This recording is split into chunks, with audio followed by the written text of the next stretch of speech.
Hello, everyone, and welcome. You are watching the first webinar in our series, Social Protection Schemes, Lessons Learned from Latin America. We've created this series because Morocco is undertaking a major reform of its social protection system. And we believe there is a great deal to learn from the pioneer experiences in Latin America to help guide this process. To kick things off, we are starting with a global benchmark, Brazil.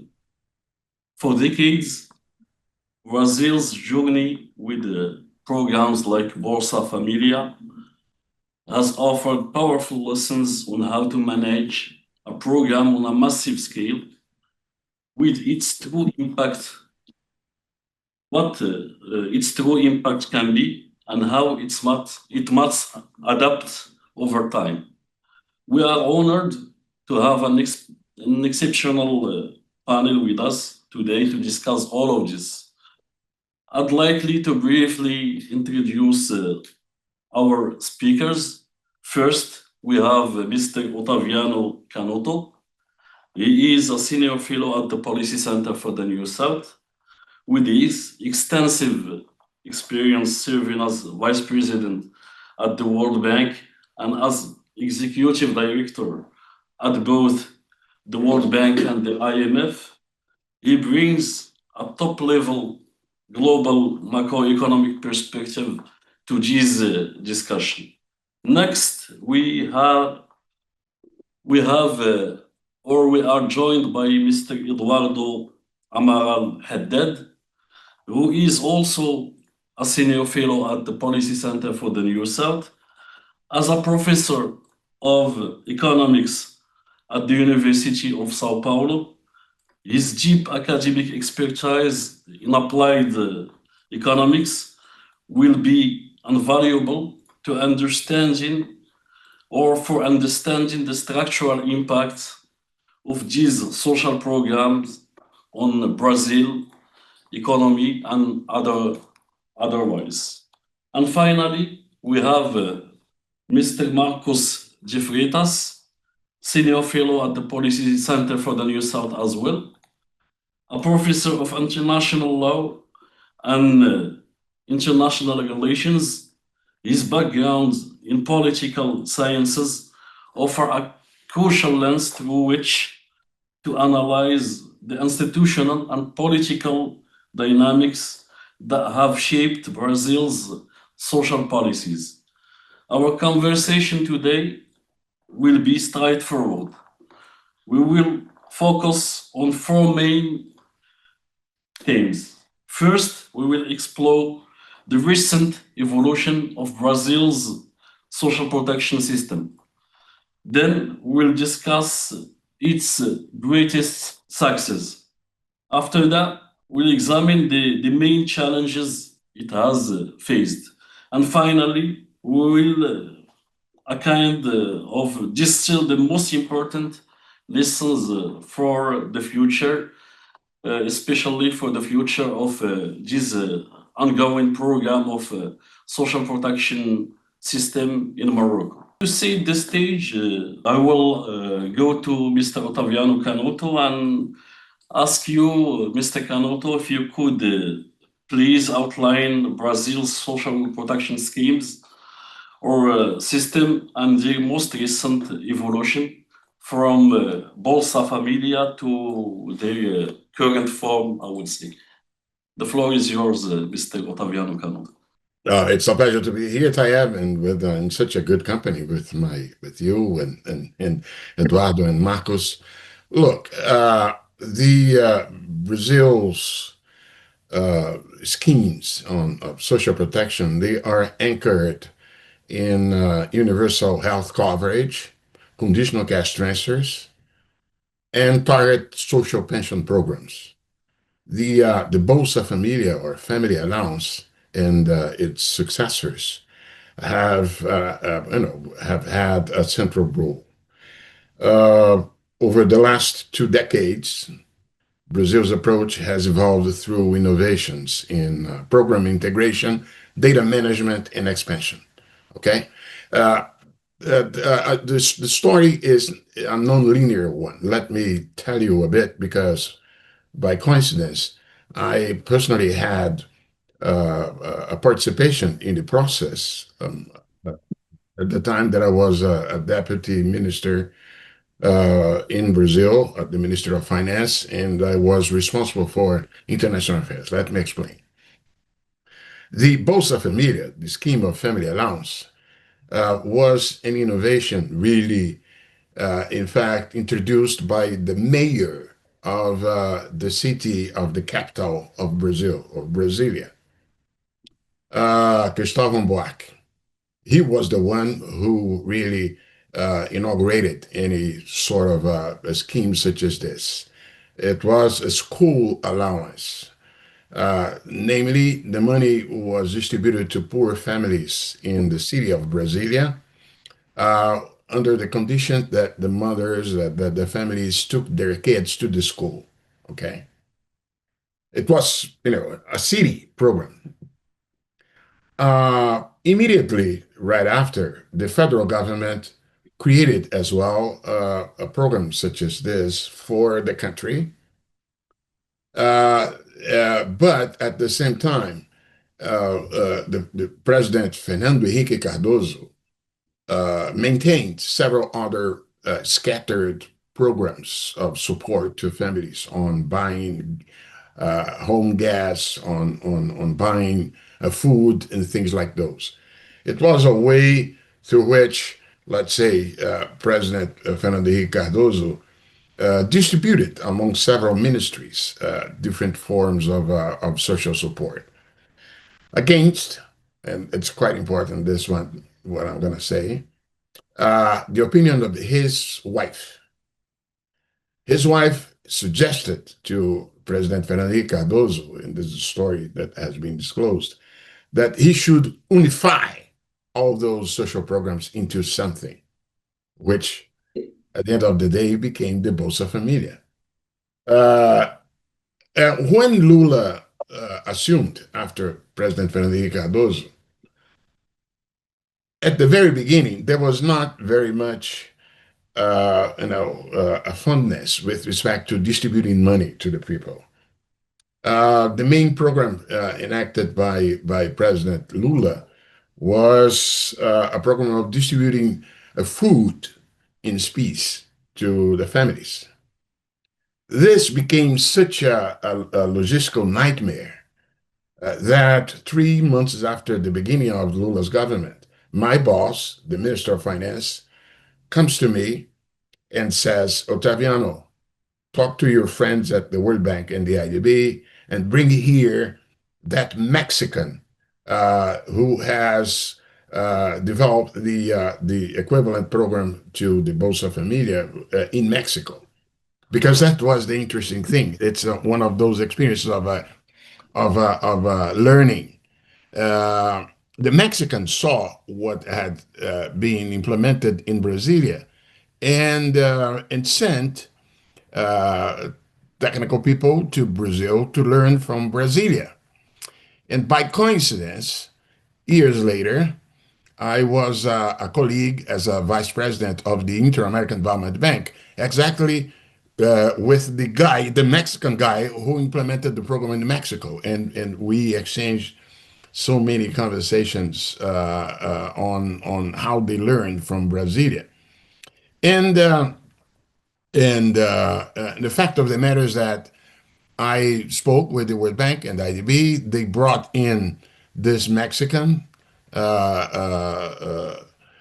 Santiago Levy, and Santiago Levy came and spoke to Lula, and then Lula clicked. Lula was ready for this, and then Lula created the Bolsa Familia, the family allowance, doing exactly what former President Fernando Henrique Cardoso's wife had told him to do. And then Lula became the creator of the Bolsa Familia, even though at the very beginning, the propensity of his government was to resort to distributing food in specie. Now, uh, and Lula became the creator of Bolsa Familia, and this was launched as a conditional cash transfer targeting families in poverty, incentivizing school attendance, and also attending the mothers taking the kids and going to health centers.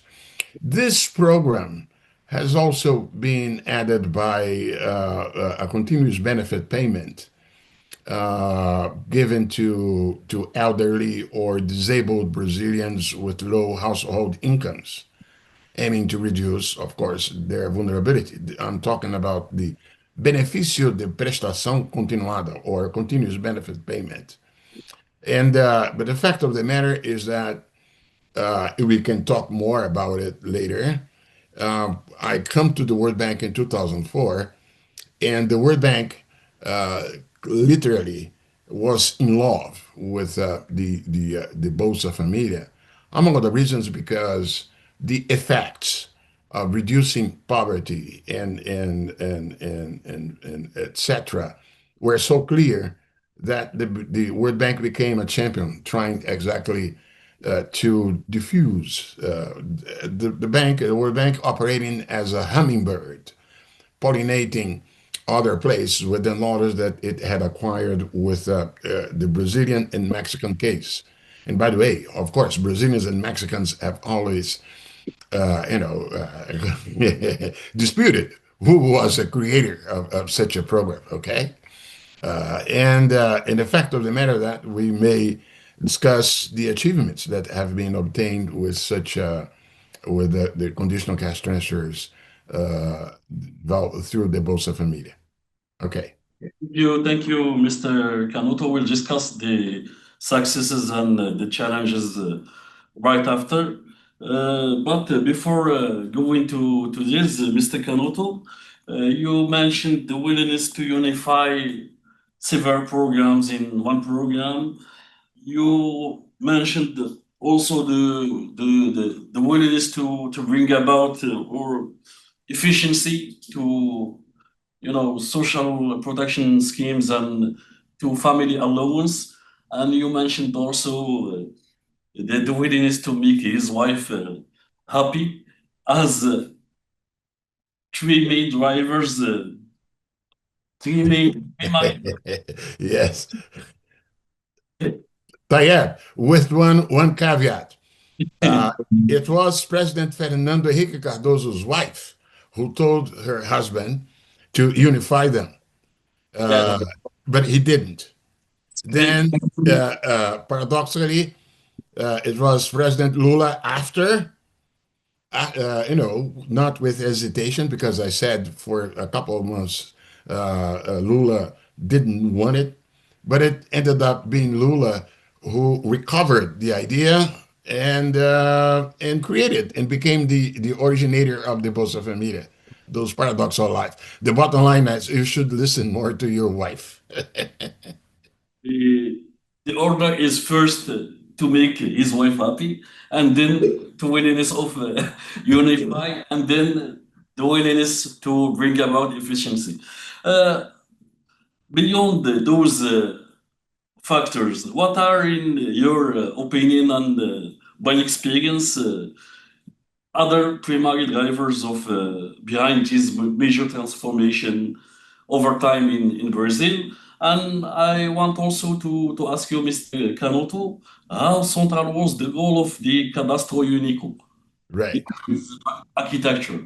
Right. Okay. So, see, why is that the Bolsa Familia has worked so well?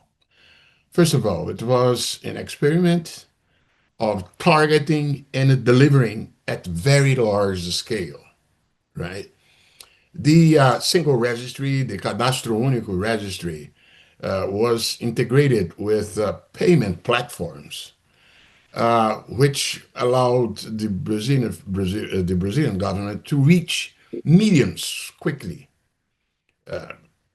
Even in the case when we also had emergency transfers, like during COVID, they could be implemented extremely quickly and reached a broad population because of having a digital registry and having flexible payment rails. That was something, for instance, in the case of Brazil, money could be transferred through electronic cards to the women, right? And explain why the women. Uh, uh, Even if the families, the women, did not have bank accounts. So by using those payment cards, that's something that an improvement of Brazil relative to the way that what was done in Mexico.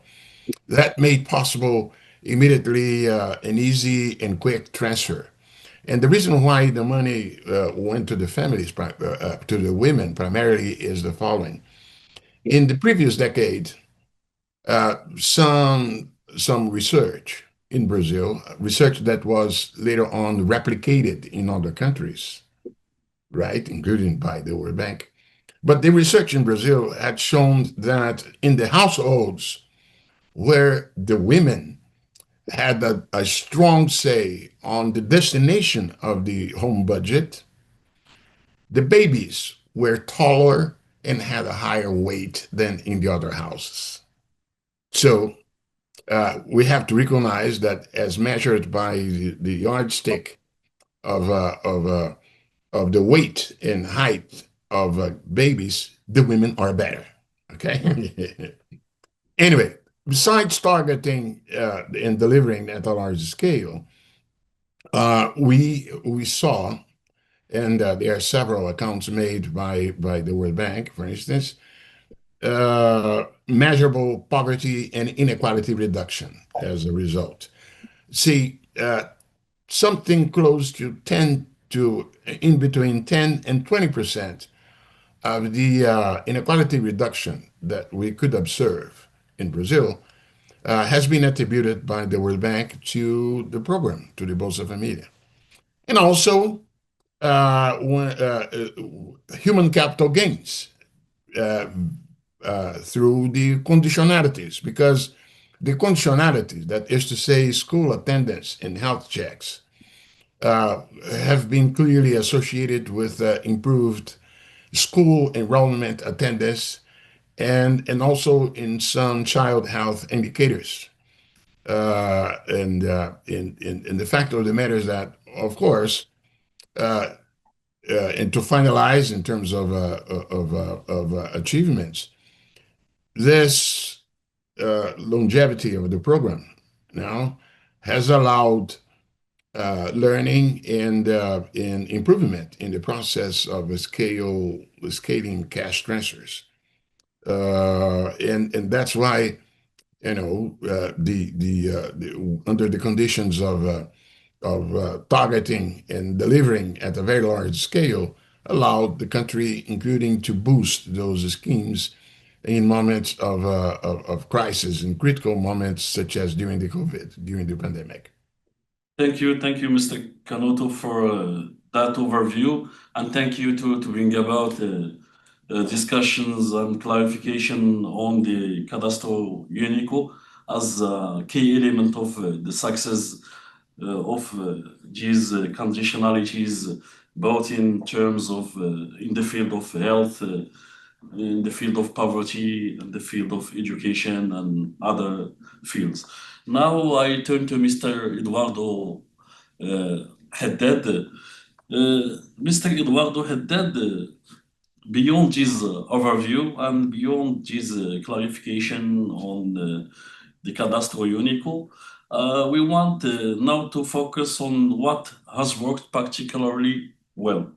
In your opinion, in your view, what are the most remarkable success of the Brazilian model and why, in your opinion? Thank you, Tayeb. Thank you very much for the invitation. It's always a pleasure to join, especially this discussion to reflect on the Brazilian experience with these very dear colleagues from the Policy Center, especially because Brazil has become an important international reference in the design of such a large-scale social protection systems as Otaviano has nicely put in his historical overview. So, thinking about what worked particularly well, I think we should think that Brazil's social protection architecture rests on three pillars. Two of them were already mentioned. One is information, so that we have this Cadastro Único that was mentioned, which is a unified and highly detailed social registry. There's a second pillar that it's conditionality, so a conditional cash transfer program that actually became the backbone of the system. And there's another issue that's very important.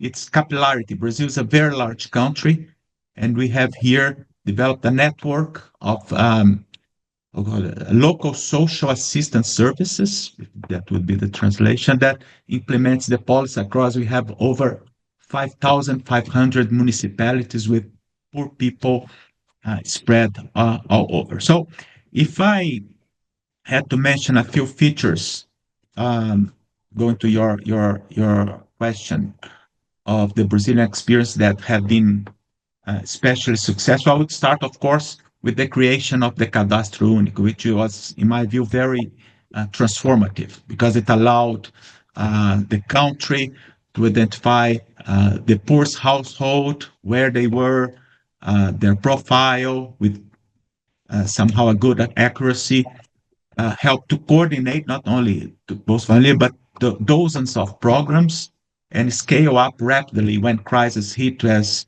was the case during the pandemic that was mentioned by Otaviano. So its impact, the impact of having such a Cadastro Único, a robust social registry, should not be overstated.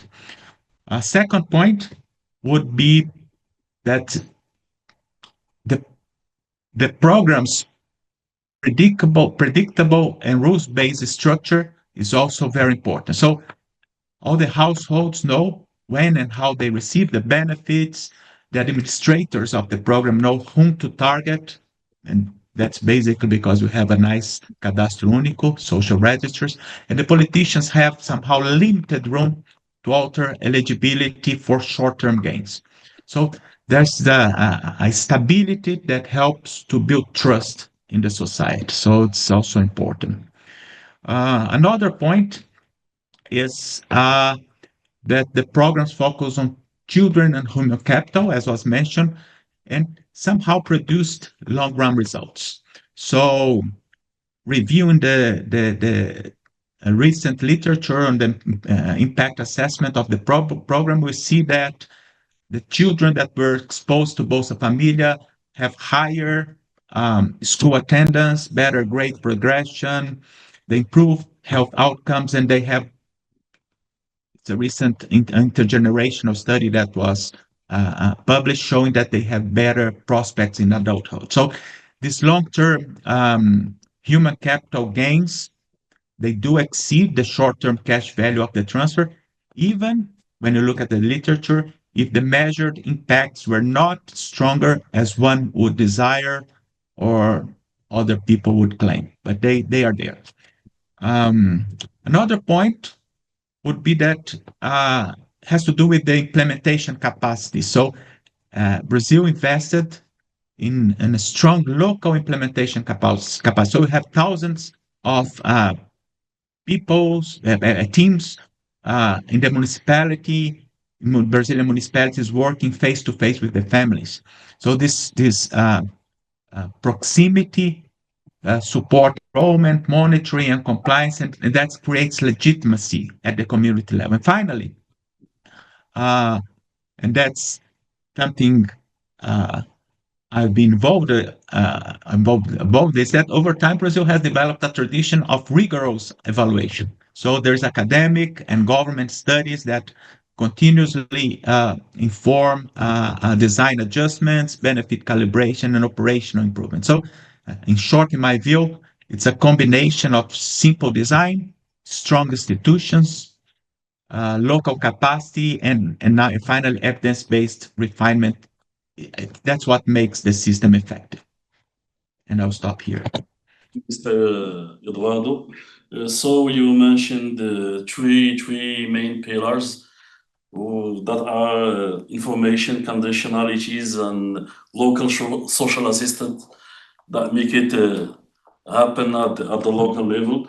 You also mentioned the accuracy and the exactness of information about the program, about when the allowance will go to families, and the transparency and the minimum room led to politician to assert that make this program or make this program divert from its objective or Yeah.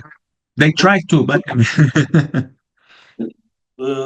were ingredient to build trust in society about those program and other social program, other social protection programs, and you mentioned that beyond its impact on poverty, education, health, and other social aspects, there is a long-term program which is to make evaluation practices such a sort of tradition in Brazil, and this is, in my sense, wonderful. Other than those cases of success of the Bolsa Família program and the whole social protection schemes in Brazil, I want to go to Mr.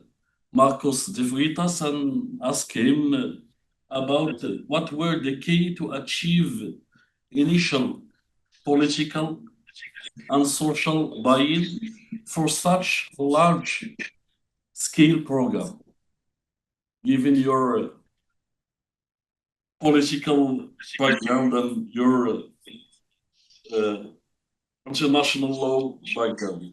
Thank you, Mr. Defri.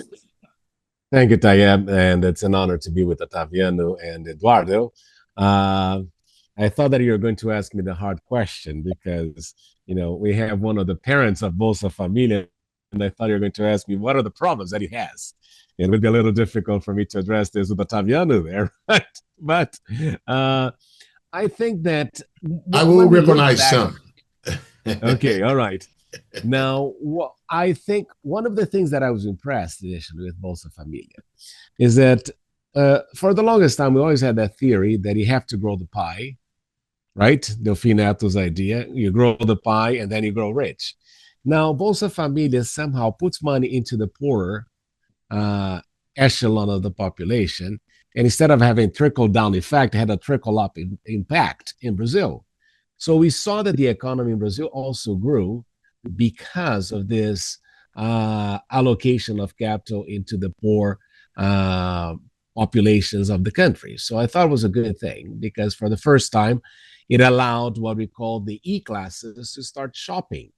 And therefore, it had an impact that, made the E become D and D, C, and, impacted the whole country in a positive way. Of course, all these things have a time limit and an impact that you have to take into consideration, right? Because you have to create a program that people is going to address challenges that you currently face, particularly establishing like a minimum income for the country and securing. And I like the issue of conditionalities, right? Making sure that the children are enrolled in schools and having the positive impact that Eduardo just mentioned. Now the challenge is, and all that's the devil's always in the details, right? And if you do not improve the educational system, then you are not going to improve. You're putting money, making the population go to school, but not get a good education. So I always think that the challenge that you face in the program is that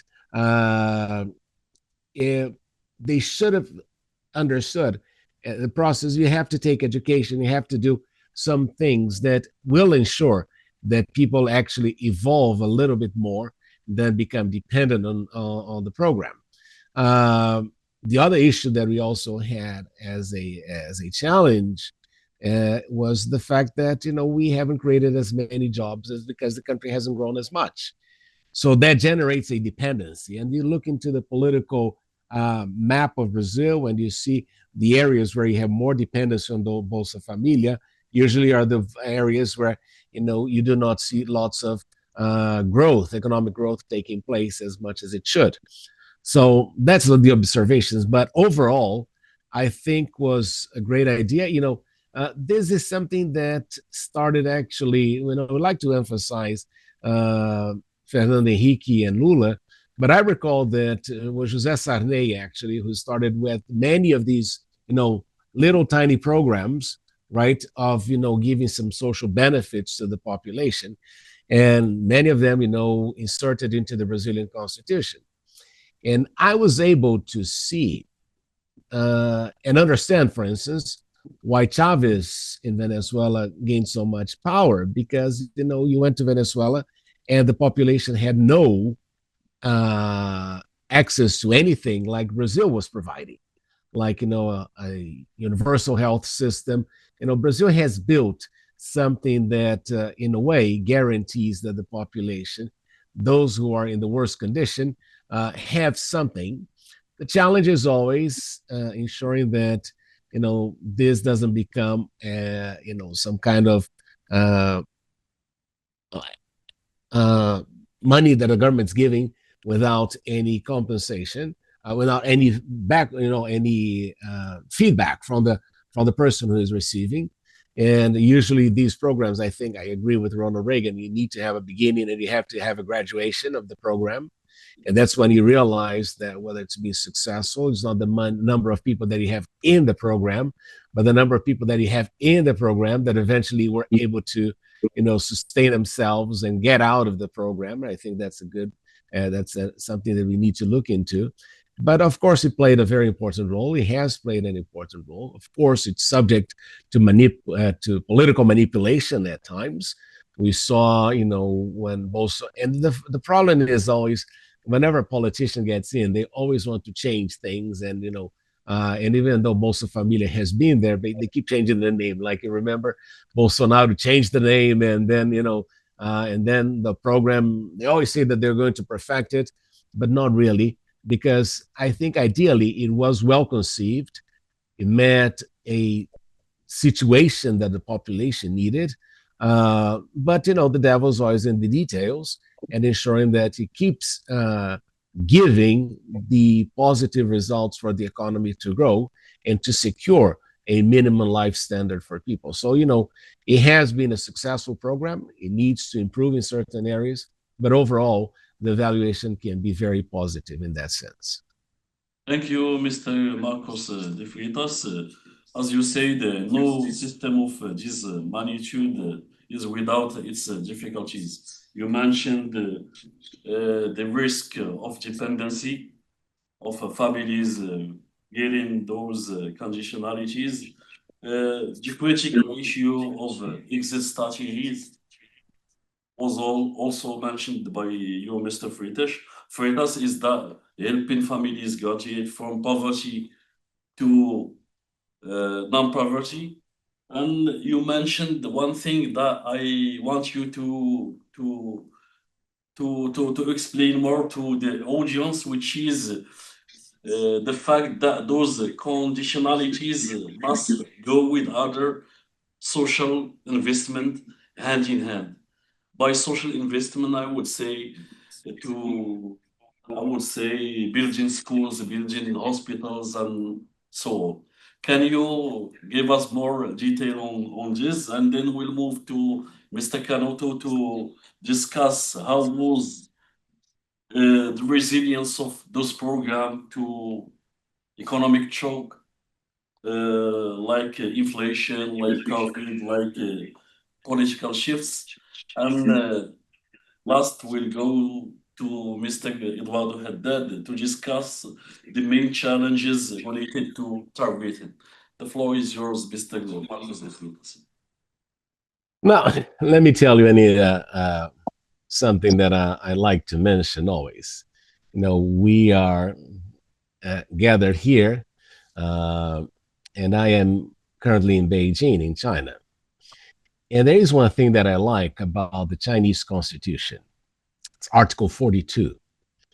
It says that every citizen of the People's Republic of China has the right and duty, obligation to work. So you start understanding that the system will only be effective if people are working and they're not only recipients of the benefit, but they're capable to develop a profession, they're capable to make their own money and to sustain themselves. That's why it says you have the right and obligation to work. And I think that when you look into these programs, you have to ensure that you're giving a temporary assistance so people are not going to be, under the poverty line, and ensure that as they have that minimum amount of money, that they are able to find the necessary mechanisms to eventually be able to, for the next generation, to make more money than the previous one. So that's why one of the challenges that, okay, the more you invest in the youth, the more you invest in children going to school, the better the investment will be. That's where I think, I was in a discussion a few weeks ago here in China saying that the Chinese, when they lend money, they should make, when they're lending money to African countries, they should make the time frame bigger so that people actually will be able to use the money in schooling and education and all that. So I think that's the first principle. The other one we have worked out very well with the national health system, which is it has its issues, but you can say that compared to other health systems in the world, it is an example to be followed, right? If you compare the Brazilian health system, where you get basically fully treated by the system, and I compare to the UK, where doctors give you paracetamol and tell you to drink a lot of water. You understand that the Brazilian system has worked out well. So I think that we needed to ensure, and that's the challenge the country has faced, is that we haven't grown as much as we should to secure these population, or the people that are receiving the benefit, to find jobs and opportunities to grow through work. And so that's why we say you have to have the educational there available. We have the health system, and we also need to build, ensure that also the housing conditions are improved. In Brazil, we do have a good housing program that allows the population to find good places to live.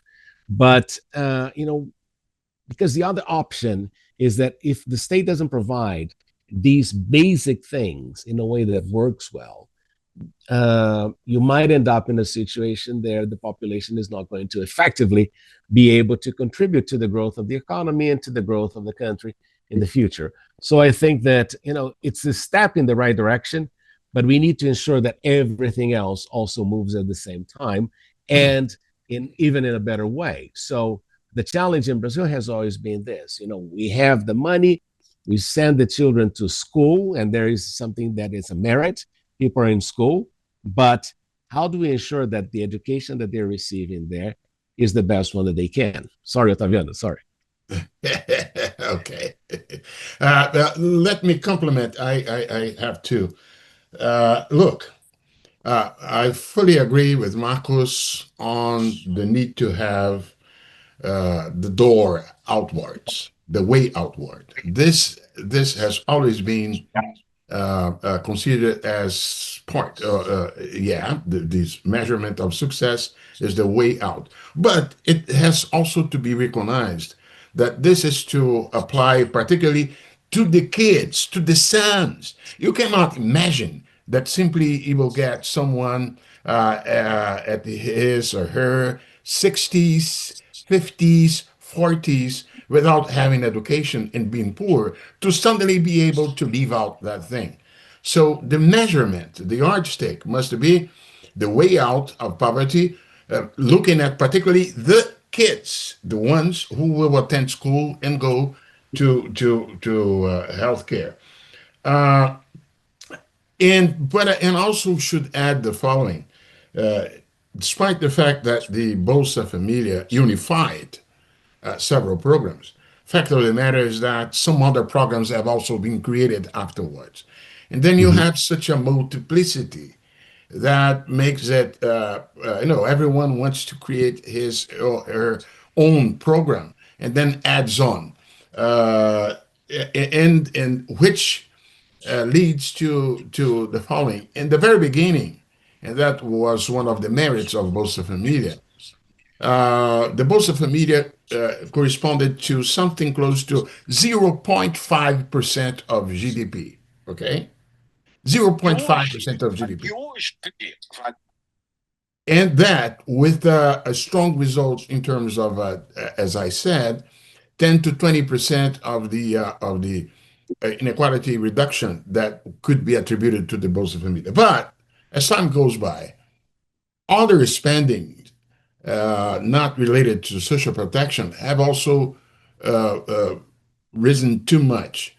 And eventually, not by chance, I'm speaking, having as a reference my World Bank Times, I need to review the public spending.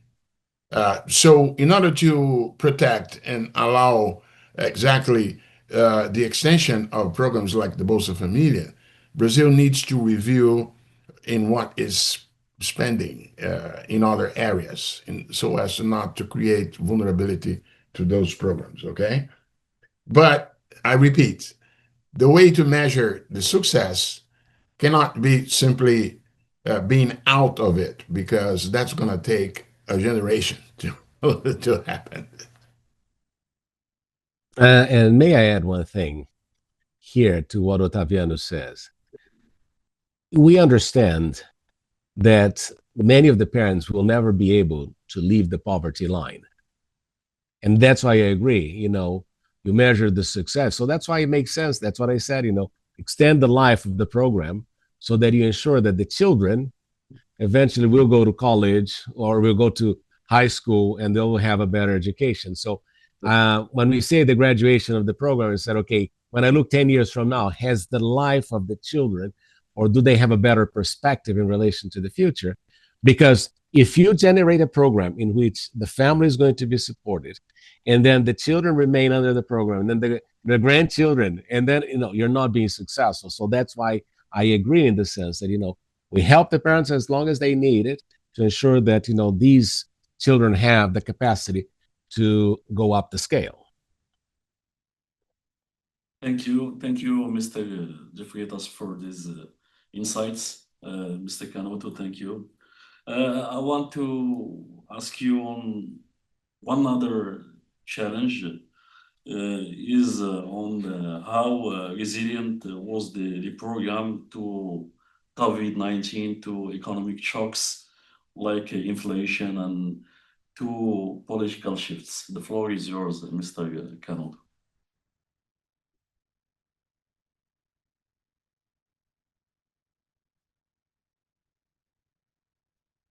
Mr. Canoto, can you hear me? Oh, okay.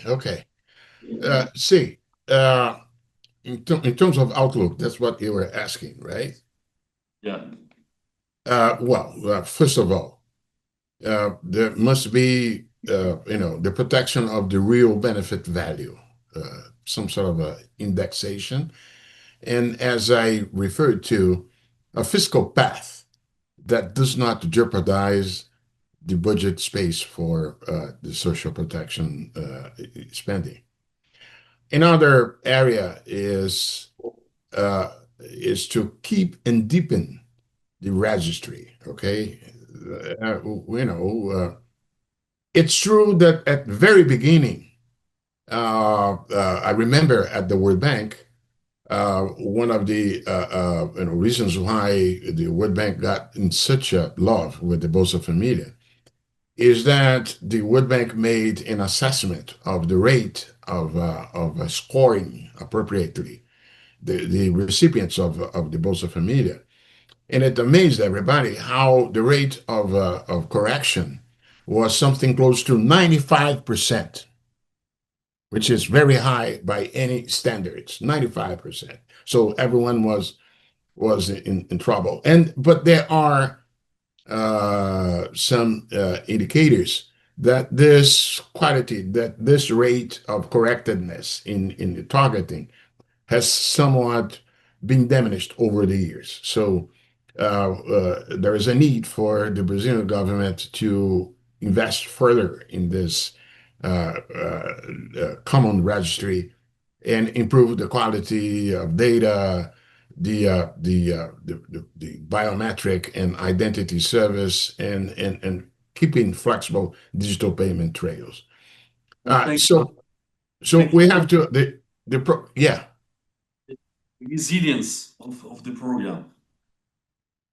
Resilience.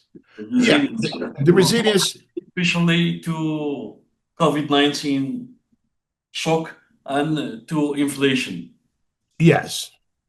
Yeah, see, it's going to be easier to protect against inflation and so on if it does not jeopardize, if it does not conflict with the other fiscal spending. That's why I'm entangling the continuity of social protection system with an overall view of the public spending as a whole. You know, despite the social protection system and the Bolsa Família, over the years, some privileges have also been embedded in public spending to people in other cohorts.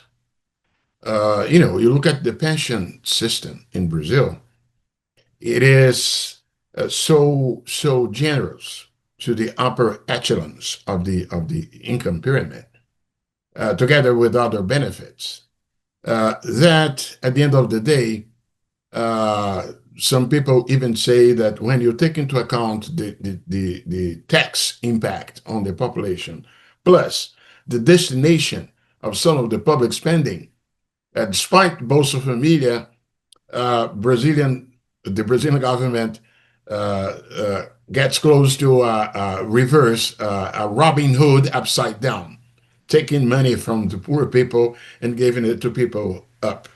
See, that's why it is important that, of course, that a full review of the public spending is made, including the wages of in some segments of the public sector on the top of the pyramid that are much higher than the equivalent positions in the private sector, the pensions, as I mentioned, and the tax and subsidies and tax exemptions and so on. Thank you, Mr. Right? The effectiveness and the efficiency, resilience of the Bolsa Familia and other social protection schemes cannot be separated from other public spending or other public architecture. We should to take this in a holistic approach or in a general equilibrium approach. What families may gain in Bolsa Familia, they may lost it in other rooms related to fiscal policy or to other public maneuver.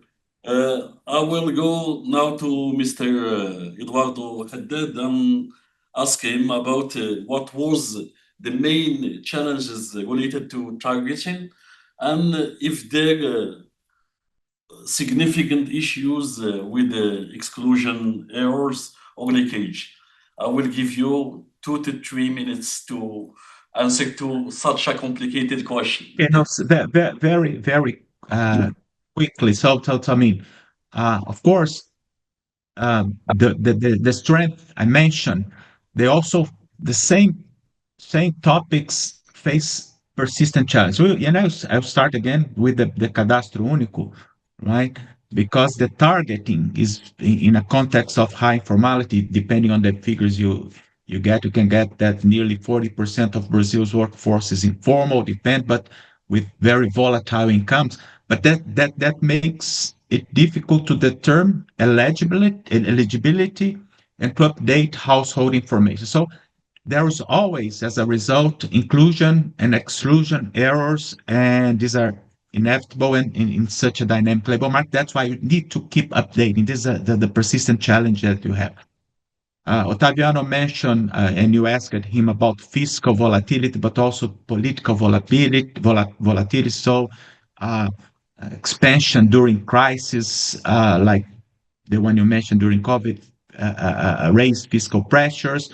Meanwhile, you had this political cycles that led to rebranding, and Marcos mentioned that they changed the name, but some structural change from the shift from Bolsa Família to Auxílio Brasil and back again, which risked undermining program identity and community. But there are 3 points that relates to the geography of Brazil that we haven't touched that so much in this discussion. But the first is related to the limited integration with public services that Marcos mentioned, that cash transfers can reduce poverty in the short run, but for long run mobility, and that's a big issue here, they need to be paired with not only with education and healthcare, but with high quality education, high quality healthcare, and of course, employment opportunities.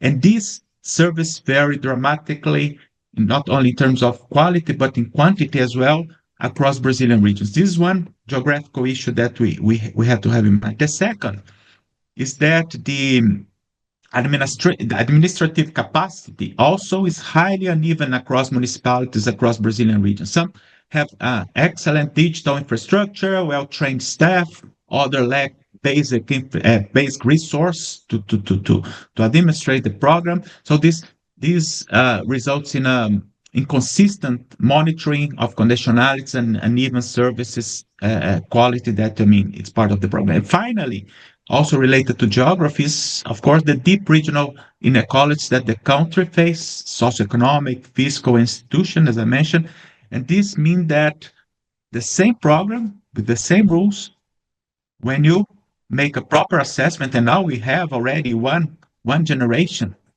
that we can use for assessing the program, this yields different results depending on where a family lives. Location matter.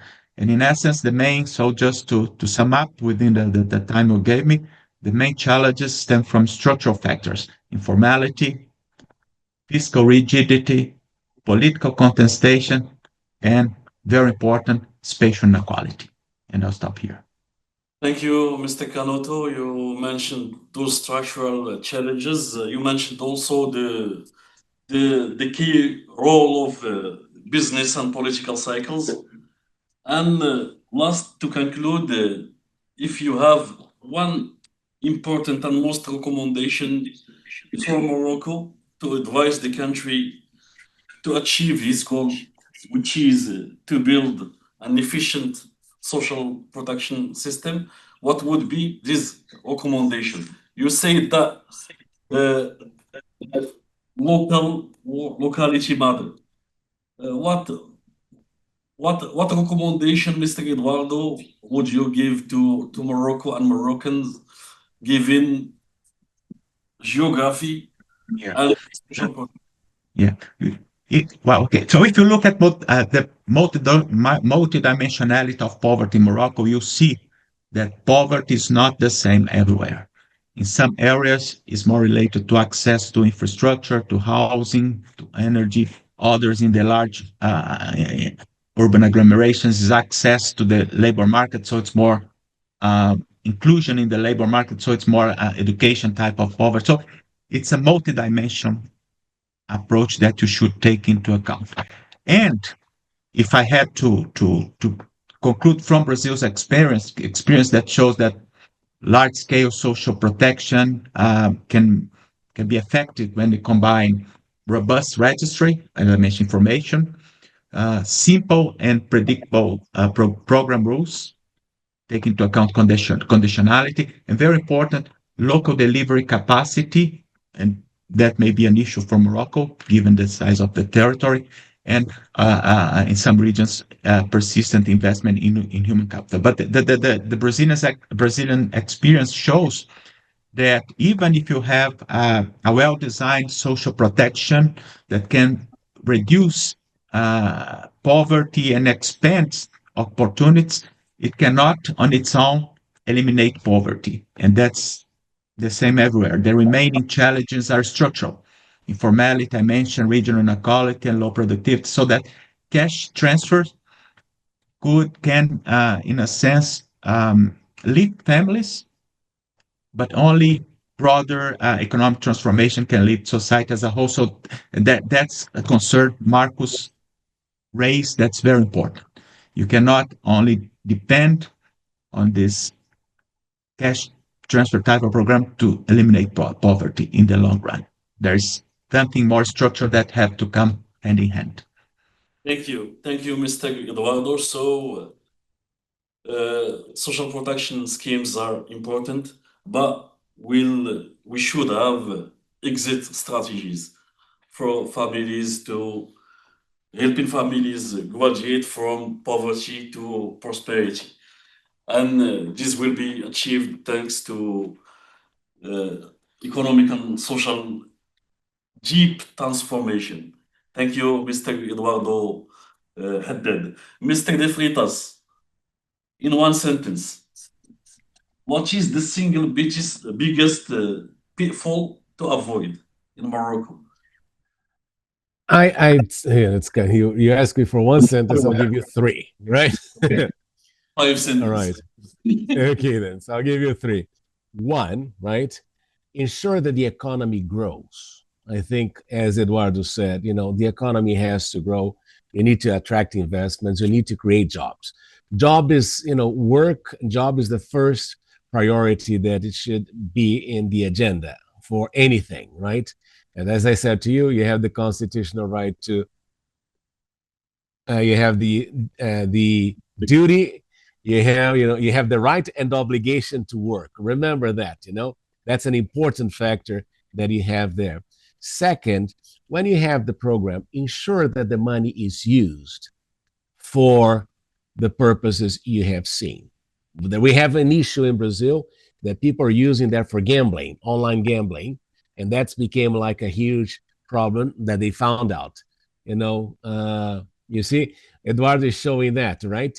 Using the money for gambling. So that's an issue that you have to oversee because you have the money being used in a different, for a different purpose, and also the money, ensuring that the money doesn't become something that people want to keep and go into informality. That happens in Europe with the unemployment rate, right? People prefer to receive the unemployment to work, or they will receive the Bolsa Família and never disclose that they're making money, and then you raise the level of informality in society, and that's an issue.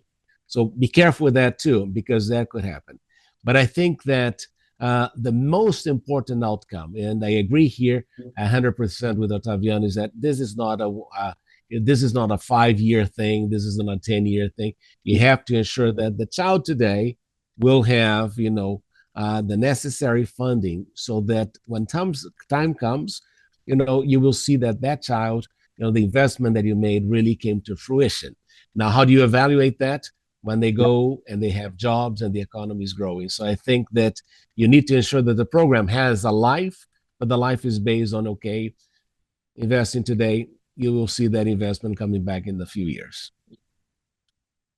So I will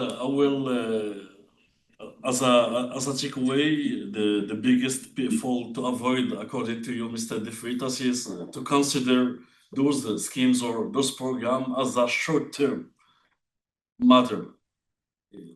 We should rather consider them like a long-term program that bring about outcomes in the long run. But you need to grow economically, huh? Otherwise you create like something. Yeah, but you need to grow the economy. Otherwise you create you're not going to go very far. Those social protection schemes should not be separated from economic transformation, from structural transformation that the economy and the society must go through. Thank you, Mr. De Freitas.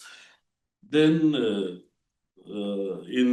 as a takeaway from what you said, Mr. De Freitas, the innovation in my sense is to keep in mind that labor market and access to jobs is a right and obligation, like in the Chinese example, and this matter of short-term and long-term investment in social protection scheme. Last but not least, Mr. Ottaviano Canotto, what is, in your sense, the most important innovation or principle Morocco can learn from the Brazilian experience? Now, it has been said, to make sure that you have in tandem the creation of conditions of growth and jobs creation.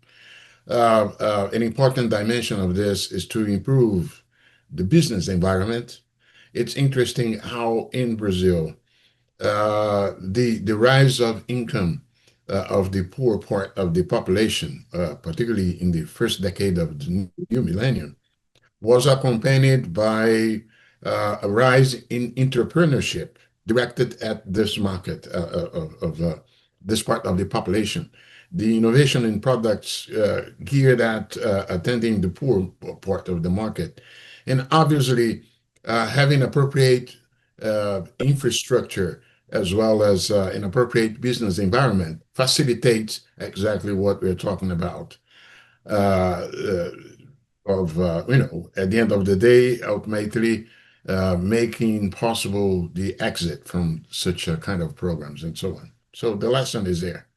Thank you, Mr. Canotto, for those insights. I will take from you the necessity to have this coherence between social protection schemes and other public investment. From Mr. De Freitas, I will take the obligation and right to access to jobs, and from Mr. Eduardo Haddad, location matters. Thank you, the panelists, for such a wonderful discussion and for such a insightful discussion about social protection schemes in Brazil, the Bolsa Familia, lessons from Morocco. Thank you very much.